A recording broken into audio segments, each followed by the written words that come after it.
Well, thank you so much for the introduction and for having me. I'm really looking forward to the opportunity to telling you a little bit more about my work and what drives my research interests.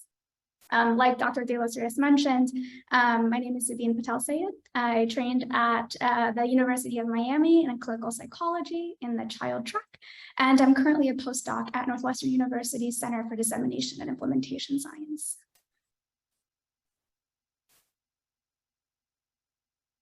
So I wanted to start today by telling you a little bit more about my motivation for the work that I do. I came to clinical psychology with a background in public health, and I received my master's in public health at the University of Illinois at Chicago, where I concentrated in epidemiology and global health. And in my epimethods course, that's where I first came across what I now know is a very widely cited statistic, and that is it takes 17 years for 14% of research to reach clinical practice. Also known as a research to practice gap. And that means that only a small amount of research findings actually make a real world impact. And if we take a step back and think about what this means for children's mental health, that means an entire generation of kids will go by without receiving the benefits of evidence-based mental health care. And I think that's a problem. If we think about the time, the money, the energy, and the resources that gets poured into completing a research project, the fact that it takes such a long time for research findings to help people is not just a research problem. I think it's an equity problem. And in my transition from public health to clinical psychology, I realized that it doesn't matter if we're talking about youth trauma treatment, youth suicide prevention, or addressing the HIV epidemic. The research to practice gap is pervasive.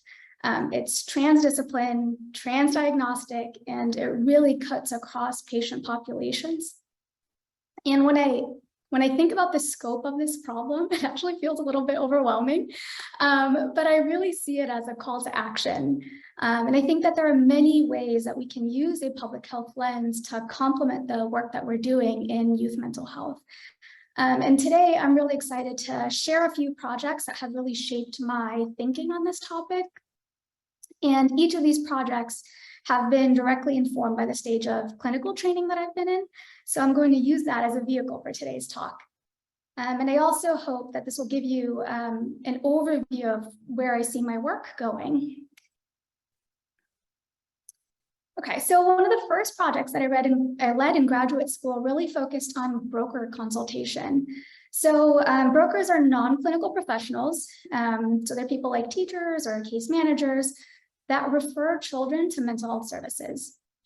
So brokers are not clinicians, but they're typically one of the first few people to notice that a child is having a problem or a mental health difficulty, and that they may need professional support.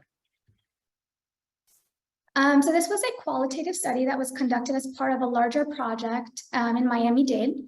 Therapists were being trained in trauma treatment, and brokers were being trained to identify children with trauma symptoms using a trauma screener. And as part of this larger study, brokers were receiving consultation from an expert on how to use screening to facilitate a referral. And I was really interested in looking at what is happening during consultation for non-clinical professionals who are learning about trauma symptoms and trauma treatment, often for the first time. And what we found is that brokers actually had a lot of concerns about mental health screening. Many said they had a tough time collecting mental health data and often didn't know what to do with it. So here's a quote from a broker that really makes these concerns come to life for me. I was also the one to complete his trauma screen, and it was difficult for me to determine if he was fully understanding. He's 15, but he's really at about an 8 to 9-year-old level. So it took some work to get through the trauma screen. And this project really made me realize that, yes, to address our nation's youth mental health crisis, we really need community-based approaches, but we also need to make sure that all of the actors involved are appropriately supported. And then I moved forward with my clinical training, where I learned several evidence-based treatments through manuals. And I also learned that therapists in the community often don't use manuals. And as a child therapist, I quickly realized why. Manuals and worksheets are fantastic, but they're really tough to do in session, right? Especially with a child who may have learning disability, ADHD, and an anxiety disorder. So I think it's really time to think creatively about how we disseminate treatments and the tools that therapists use in session. And I think one way to do that is to really engage clinicians in the research process when we develop interventions. So in a project that's very generously being funded by USCAP's Child Mental Health in Action Award, we're partnering with clinicians to develop supplemental skill cards for the UPC, the Unified Protocol for Children, which is a transdiagnostic treatment for children who have internalizing disorders. And this project uses clinician feedback to develop our skill cards that clinicians can use in session to supplement the manual. And the QR code will take you to a prototype of the skill cards that's available for free. And we hope to have some revised materials early next year. And the last project I really want to talk about that marries my interests in public health and clinical psychology is my dissertation. So for my dissertation, I really wanted to look at how geography impacts treatment effectiveness. People often say that your zip code is a predictor of health, and that really is because of what your zip code gives you access to. So things like education, healthcare, access to fresh fruit in grocery stores. And many people have described a voltage drop in effectiveness that happens as you take treatments from research settings and put them into clinical practice settings. So I really wanted to look at how does treatment effectiveness vary depending on where a youth lives. So I combined data from my mentor's effectiveness trial for youth receiving treatment for anxiety and depression with data from the American Community Survey to really look at this question. And we found that neighborhood disadvantage, so how far removed your neighborhood is or a youth's neighborhood is from opportunity, predicts symptom severity above and beyond individual and family level factors. And we also found that neighborhood disadvantage moderated treatment from a post-assessment to a follow-up assessment. So that's this blue line here.